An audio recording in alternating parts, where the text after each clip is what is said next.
So pretty much when the engine arrived, we got straight away to work, and I think I didn't film anything from the day that engine arrived, probably because I was too excited, so we really didn't put much on camera.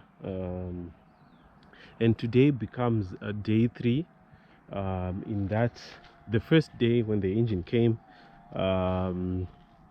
we just wanted to make sure that everything is all right with the engine, and then the next day already we started to remove the old engine, right?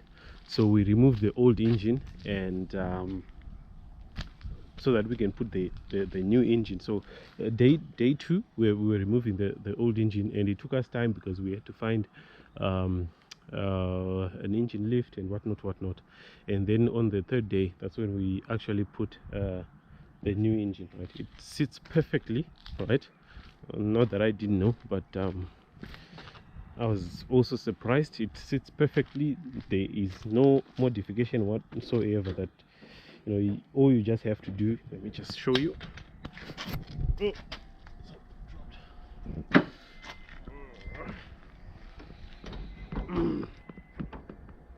No modifications done, as you can see. This is how the engine looks inside the engine bay, right? Sits perfectly, right? So day 2 we put the engine. We also put some return pipes, right? Return pipes here, which are going to be going back to the tank. So basically what we'll be doing today is day 3, is we're just going to make sure that all the hoses are connected where they should be, and where new hoses need to be bought to replace. Like for example here, when they were removing this engine, they were just cutting, right, with a huge scissors, right? Like here you can see that it's actually been cut right here, right? Even here it was cut. It was cut right here. So obviously those hoses will need replacement. So I'm just trying to take note of all those hoses that need replacement, and then we'll work on replacing them. But basically that's about it, right? It sits perfectly in. I think the biggest work was to get the to knock off the exhaust from the old engine, the 3S engine, which was in here. But after you've just done that, it's pretty much easy. Everything just starts to go smoothly. So yeah, that's the progress. That's the progress right now.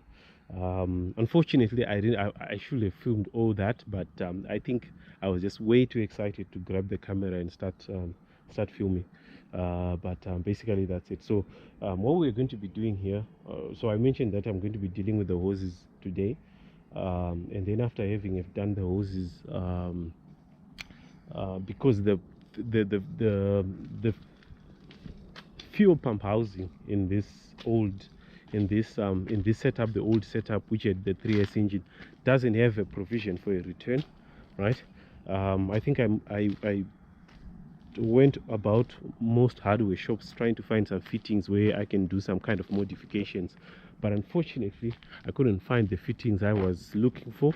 I can only find them on the internet, and to order those things on the internet I have to wait for like 3 to 4 weeks for them to arrive, of which I want this car to start running in a few days if possible. So what I've decided to do, because I have this car right here, right? So that's the other car that I have, and I actually want to buy a brand new engine for that car. I'll show you the inside. It's pretty sick. These cars are luxury, very comfortable cars. But for now I parked it because something happened with the engine, and I think I was just too lazy to find out really what was the issue with the engine, and I therefore just decided I was going to buy a brand new engine.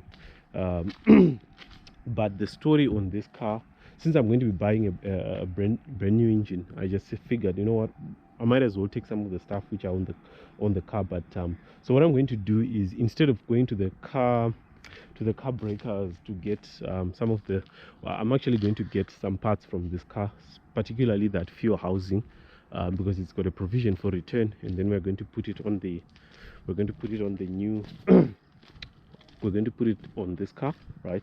And I think when I do find time, I'll just go to the car breakers and just do a replacement. But basically, I guess that's what I'm going to be doing today, right? Figuring out how this return pipe goes back to the pump and sorting that out. Once I've sorted that out, I think we should be good to go, right? And then we go on to the next stage, which becomes the wiring.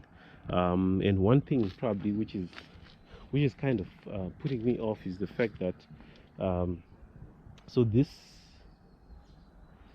engine came with an immobilized ECU, right? So I haven't figured out how I'm going to, because obviously I can't start it due to that immobilized ECU. So what we're going to try to do is we're going to try to put the key setup and see if we succeed, and try to program keys and see if that succeeds. If it fails, we try to do the immobilizer bypass.